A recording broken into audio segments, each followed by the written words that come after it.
Kyagulanyi mulina okumwebaza ennyo. Ate bwe mbanga nfudde alina okwogerera essaawa 5. Alina otandika okwogera ssaawa 6 paka kiro bwe munanziika kuba Ssegirinya yazikwa kiro. Mugitandika ku makya. Kati Pulezidenti Robert Kyagulanyi Ssentamu aba alina njagala ayogera essaawa 5 ng'atandika ku 6, 7, 8, 9, 10, 11. Ate obanga wali ebigambo ebisigaddeyo nabyo ng'abyongerako. Abalala bonna ne bwe batoogera ayogere ye yekka ayogere.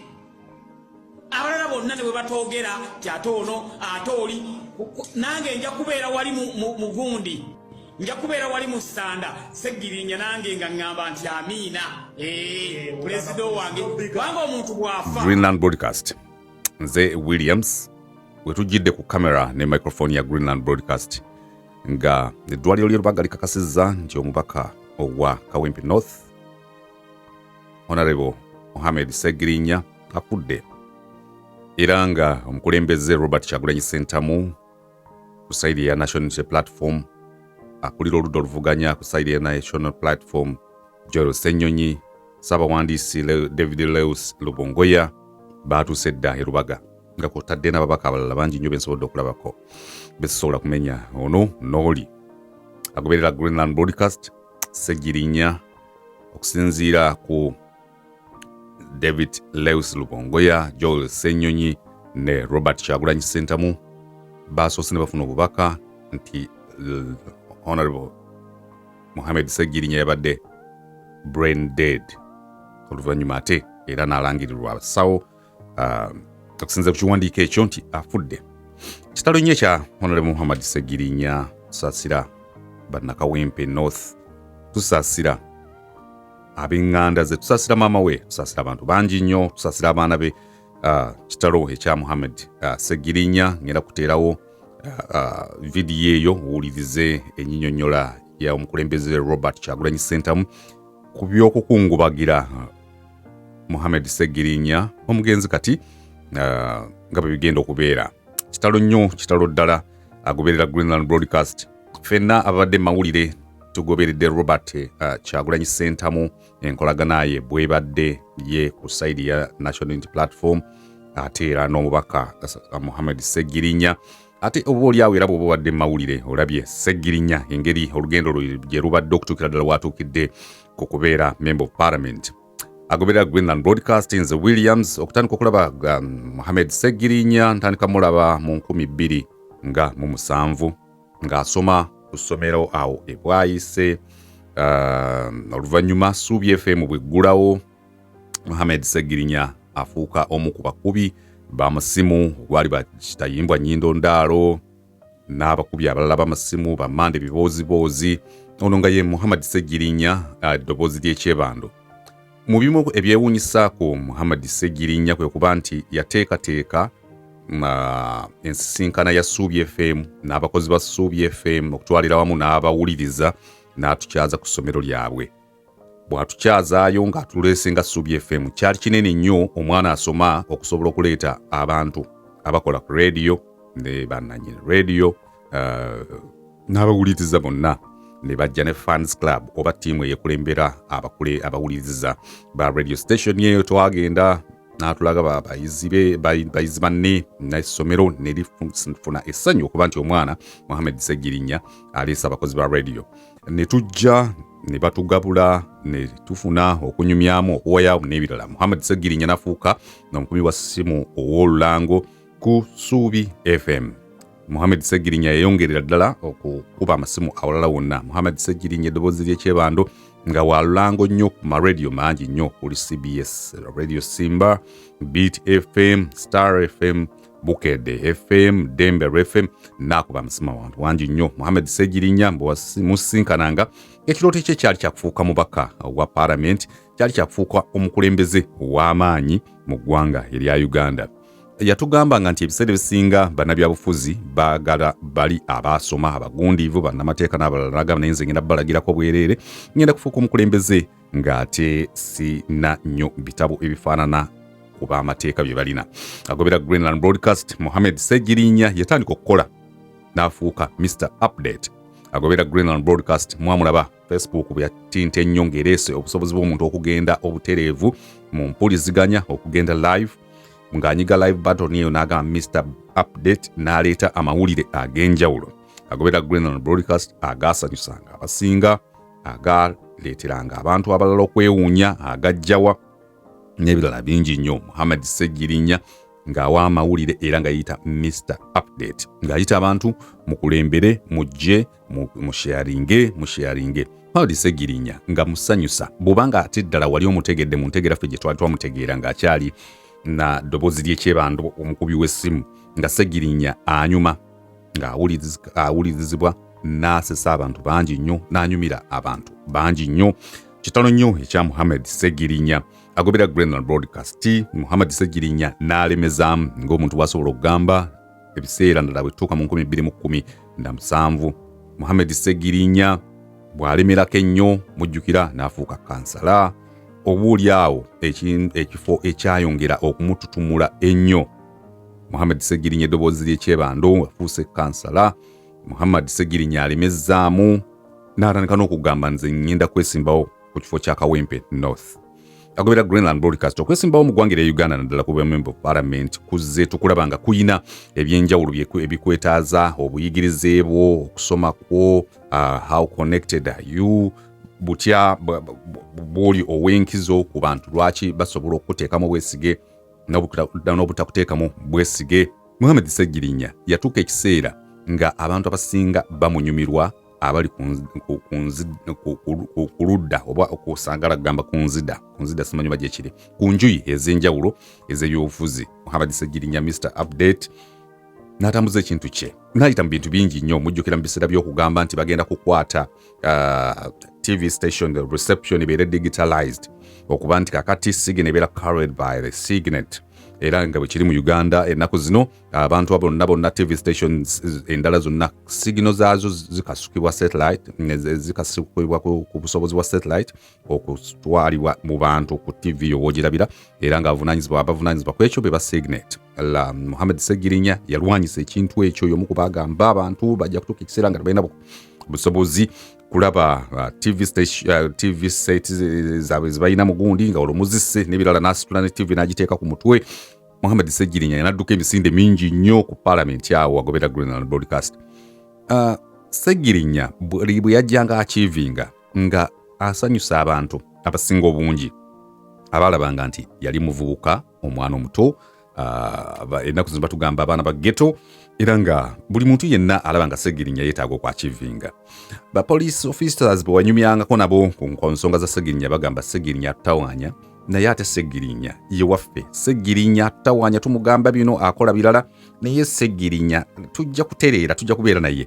Police netuuka ekiseera naddala Ginger Road okuba nti bagamba ndi CPS awo nagabaga Ssegirinya oba tumukolere ki ng'abazoganya naye nga batuuka ne bamuleka ne bakola n'akola n'abeerawo. Nijjukira biseera by'okubeera ku Vision Group awo obukedde yamupushinga nnyo bannamawulire baamuwanga amawulire headlines. Omanyi okuwandiikako oba okujja wano okwogerako ku mikutu gino tumala kutuula mu newsroom is this a worth stories to talk about to debate and etc wadde nga abasingamu mbamulowooza buli kintu kyonna batusobola okukyogerako naye tumala kutuula ng'abantu ne lugamba lino ggulire lisaana okwogerako. Ssegirinya yatuuka ekiseera n'abeera mu mainstream ng'abantu basobola omuwa headline abantu nga bamuwa fast n'abeera mu stories bbiri ezikulembera mu mawulire ku NTV NBS bukedde n'awalala n'afuuka mukwano gw'abangi bwakusanga nga agamba olaba selector tuwatandikira nga ndi mukubi w'amasimu saakugamba kwegamba nga hanyuma Muhammad Ssegirinya ne yeesimba ku bubaka obwa Kawempe North. Agobera Greenland Broadcast abantu bangi ne bagamba Muhammad Ssegirinya asobola okuwangula obubaka eby'ebitabo ne biyingiramu n'ebirala bingi nnyo campaign ne zikwajja. Ssegirinya abadde mukozi abadde hustler struggler. Ssegirinya na strugglinga era tosobola kugamba nti yafuna ku silver platter mbu yafuna bufuni ebintu yabifunira ku mukeeka yabikolerera. Muhammad Ssegirinya ng'abeera ku live buli ssaawa. Muhammad Ssegirinya n'atoba ebintu bye. Muhammad n'atoba paka bwe balangira nti Muhammad Ssegirinya awangudde ekifo ky'obubaka obwa Parliament Kawempe North. Ssegirinya yajaganya Ssegirinya abamuwagira bajaguza olw'okuba yali awangudde ekifo ky'obubaka obwa Parliament Kawempe North. Ssegirinya Muhammad yatandika okukola ebintu eby'enjawulo ebimu bye yakola ng'akyalina kansala. Ssegirinya Muhammad yatandika okufuna yagenda okusakira n'asakira bannakawempe, alese ambulance, akoze eddwaliro n'ebirala bingi nnyo. Unfortunately Ssegirinya watuse okusiza omukko ogw'enkomerero nga twalabye nga ne ofiisi bambi webadde Kawempe North babagobawo mu kifo ekyo nga banoonya wantu walala Land Road ng'agamba bannayi bagumiikiriza ebbanga erimala agoberera Greenland Broadcast. Muhammad Ssegirinya n'akola ebintu speed yawo okutuugira ddala ensonga z'ebijambiya bwe zaaliwo mu Masaka. Of course ngezaako okutemera mu byangu naye okujaguza kwaliwo amaze okuwangula, bonna be yawangula. Muhammad Ssegirinya ne bakwatibwa yenne Omubaka Ssewanyana ku nsonga zikwatagana n'ebijambiya eby'e Masaka ewali ekitta abantu ekyokutema abantu nga babatema babalumba ekiro ne babatta nga bakozesa amajambiya. Ssegirinya Muhammad ne Alan Ssewanyana bakwatibwa nga bateeberezebwa okuba nti bo be baali beekuusa ku bijambiya obutereevu. Agoberera Greenland Broadcast. Muhammad Ssegirinya ne babeera mu kkomera ne Alan Ssewanyana ne babeera mu kkomera National Unity Platform n'eggwanga ne lyogera bannange Ssegirinya. Ekirala nga kwotadde n'okubanga abantu bagamba ebijambiya ddala omuntu asobola okuteekateeka bijambiya nga bamu bagamba ddala tasobola kubeera Muhammad Ssegirinya, tasobola kubeera Alan Ssewanyana. Oba waliwo ekintu ekirala ekyekwese emabega w'ebyo abakulu bano ba Member of Parliament babeerayo ne babeera mu kkomera nga sikulwisiza olw'ensonga nziza kuwa obubika Muhammad Ssegirinya baamala ne babata oluvannyuma lw'okuyita mu nsonga ez'enjawulo n'okuyita mu bitu eby'enjawulo. At some point ng'akyali leader of opposition Honorable Mathias Mpuuga Nsamba yawulirukako nga yali ayagala okubeera wabeerewo okukkaanya abamu ne batakkaanya nakyo ekyokuba nti bakkaanya ne Yoweri Kaguta Museveni general wa UPDF n'NRM okuta abantu bano, ate nga yo National Unity Platform eyimiridde ku nsonga emu ng'ekulembeddwamu omukulembeze waabwe Robert Kyagulanyi Ssentamu nti tebalina kye beetonda kuba tebalina musango gwe bazza, tebasobola kwegayirira yakwata abantu bano mu bukyamu. Eventually babata bagenda okubata Muhammad Ssegirinya nga mukosefu. Kinajjukirwa nti bwe yali mu kkomera nga kyogerwa nti abantu bano Alan Ssewanyana ne Honorable Muhammad Ssegirinya balwadde, naye ebiseera ebisinga bwe wabaawo abantu abatwaliddwa mu makomera mu ngeri zonna bwe kyogerwa nti balwadde abamu bamanyi okulowooza nti oba beerwaza naddala bava byokwerinda batera okubeera banneemugundi abantu bano bawe beyiro bagende bajjanjabibwe, abantu bano baweebwe beyiro bagende bajjanjabibwe. Ndowooza ab'ebyokwerinda baba balowooza nti bano balimba balwana kuva mu kkomera. Ssegirinya agenda kuvaayo ng'anafuyidde ddala. Ssegirinya Muhammad abadde mu malwaliro okumala ebbanga eddene, agenze mu US. Muhammad Ssegirinya atwaliddwa mu Aga Khan amazeeyo ebbanga. Muhammad Ssegirinya strugglinze n'obulwadde buno. Agoberera Greenland Broadcast nange Williams. Muhammad Ssegirinya buli muntu yenna ng'agamba waakiri akomewo afune anyumirwe entuuyo ze, alabe entuuyo ze bwe zituuse. Muhammad Ssegirinya ajje alye ku ssanyu ly'ebibala by'okukola kwe ennyo. Muhammad Ssegirinya n'alwala n'anafuwa nga musajja mugumu agezaako okuguma okutuukira ddala bwe balangiridde Muhammad Ssegirinya eddwaliro ly'e Lubaga nti afudde. Ffe tubali tugezaako okugoberera wano ne wali okutegeera embeera eri etya. Muhammad Ssegirinya nze kitegedde nti afudde ku ssaawa 11 eza wano mu United States of America mu state ye Virginia, era nga kitalo ddala ekya Muhammad Ssegirinya. Saase bana Uganda bonna ab'enganda za Muhammad Ssegirinya famire omuli abaana n'omukyala mukwano gy'abadde bawangaala naye bannabyabufuzi abakulembeze mu kitebe kya National Unity Platform National Unity Platform ne People Power mu nsi yonna nti kitalo nnyo ekya Muhammad Ssegirinya. Ndabye abantu ab'enjawulo batandise okuteekayo obubaka. Speaker wa Parliament Anita Mong naye ataddeyo n'agamba nti brother waabwe eddwaliro ly'e Lubaga likakasizza nti afudde. Kitalo ddala bwe bubaka kansikuwe vidiyo eno olabe enteekateeka bwegenda okutambula okusinziira ku mukulembeze Robert Kyagulanyi Ssentamu. Nze Williams, goodbye. Tugenda keranga mukyala nga afumbe emmere ebeere waawo, matooke n'ennyama nga weebiri awo, tufumbe obuugi nga bubeera waawo ne caayi abalonzi ngobo ugenze sente zibuze mbere eganye njale kuruma togenda mu hoteli kyame Omubaka olye kyame Omubaka onywe nolwekyo ewange wagule 24/7 era gate yange tegenda kugalwanga gate ezababaka nodda mu konkona ne babuuza nti badde Omubaka omugamba kitu joke tukugulire nze Ssegirinya nyatulumye nnyo omukama amumuze mirembe kati ogambe mbu yagamba ennaku 7 yali ateeseteese naga nti mukama bw'ali baatuusizza olw'obulungi bw'ekitundu kye n'obulungi bw'alese mu mikululo gye n'asaba bamukungubagire ennaku 7 esebo abadde muntu ateejalabya ate abadde omuntu atambulira mu mbeera ey'ewansi ennyo so twebaza olw'ebyo byonna byakoze ne bwadde ng'ali ku kitanda ambulance ye ebadde ekola omulimu gwayo gwe. And we tried to plead with the judges, we tried to plead with whoever was responsible that please, the continued incarceration is going to occasion a devastating end to Ssegirinya's life, and it has come to pass. They denied him bail unreasonably. Even after their own Dr. Kakorachi, medical superintendent, made a very, very revealing report about the state of his health. And he cautioned, actually it was commissioned by Parliament. The Speaker of Parliament directed the Committee on Human Rights.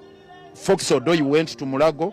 They got this report from Kakorachi, and the report was quite revealing. He said, please, do everything possible, as quick as possible, to get Ssegirinya out of jail, or else the situation was running out of hand. So that was I'll tell you, I read the report myself. We rushed to court, presented it there, but still they denied him bail. By the time he was set free, I think it was too late.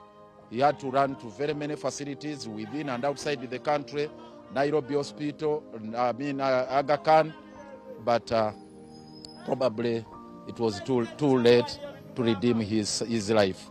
So it has come to pass here. A couple of days I was here. He was in very critical condition. We wanted to do some frantic arrangements to see if we could evacuate him back to Kenya, but it was again not practically possible. I interfaced with the doctors here. They wanted me to have a look at him in the ICU, but when they explained to me the vegetative state in which he was, because he was in critical condition, he couldn't even recognize anyone, he couldn't talk, so he was more or less lying lifeless. So I even failed myself. I was at pains to enter there. So eventually I was overcome by emotions, and I declined, and they said, I could not enter the ICU unit. And that's the reason we said, okay, let's wait. I asked the doctor that, please, if there is any slight improvement, kindly let me know so that we do some interventions, quick interventions to rescue his life. It has never happened. It has not been able, it has not been able for us to do that. So that is what has happened. It's a sad moment. It's regrettable, but we hand him back to his creator. We have no choice. Lord Mayor, his counsel, before we let you go, we want to know from you, what made it extremely hard for government to accord you the space to take him out of the country at the time when he needed that treatment away from the country, even when reports had been made by doctors of government? It's nothing else but brutality of this state, intransigence of this regime, intransigence and insensitivity. Because these leaders, this regime we have is insensitive to human life, is insensitive to a number of issues. It's basically failure to comply with the dictates of the law, because the law is very clear. The reason we have a Bill of Rights enshrined in our Constitution and all other international instruments about human rights, it's basically about that. I may be nursing some underlying issues, what doctors call comorbidities. Those comorbidities, it's natural. I may be hypertensive, I may be diabetic. So those are compelling reasons why one should be granted bail. But because of the intransigence of this regime and being insensitive to human life and the dictates of the law, they stuck to their gun and said, no way, no bail. Even after that revealing report of Kakorachi, the medical superintendent of the prisons, which was very clear that please, in everything that you do, get Ssegirinya out of jail, let him take him to a facility that has capacity to manage his life. That was the recommendation of Kakorachi. A government doctor. They frowned upon the recommendation of this expert. And eventually, that, as I've told you, by the time they took a decision in the court to say, okay, fine, we are granting you bail, get out of Chigo. Probably, as I said, it was too late when I think many of his organs had been affected. I don't want to go into his life, what he has been going through, the ordeal he has gone through. But I'm telling you, by the time they decided to set him free, it was too late. Tomorrow, Ssegirinya will be honored in the Parliament of Uganda. We shall also proceed in the afternoon to hold prayers for him at the Boko Mosque. Thereafter, we take his body to his home. Burial will be tentatively Sunday in Masaka, as requested by family. We understand that Muhammad Ssegirinya is a Muslim. He was a devoted Muslim, and we respect the Muslim religion. However, his family has requested the leaders of his religion to allow his relatives, brothers and sisters to fly into the country, and many of them are flying in on Saturday. That is why they requested that we bury Ssegirinya Sunday. Basebo ne banyabo, kitalo nnyo kitalo ddala. Bangi kumwe mwawulidde dda mawulire naye ndi wano kakasa mawulire ag'okufa kwa muganda waffe Honorable Muhammad Ssegirinya, MP wa Kawempe North, ina lillahi wa inna ilaihi raji'un. Ssegirinya mwenna abasinga mwalaba ebyetoolebwa kukwatibwa kwe, okutulugunyizibwa. Oluvannyuma okufa kwe yakukulumanga yeemulugunyanga ebiseera bingi, naye kubanga yali kusaazi bangi balowooza nga Ssegirinya yalinga mu kusaaga, naye ffenna tulaba embeera gy'ayitamu emaliza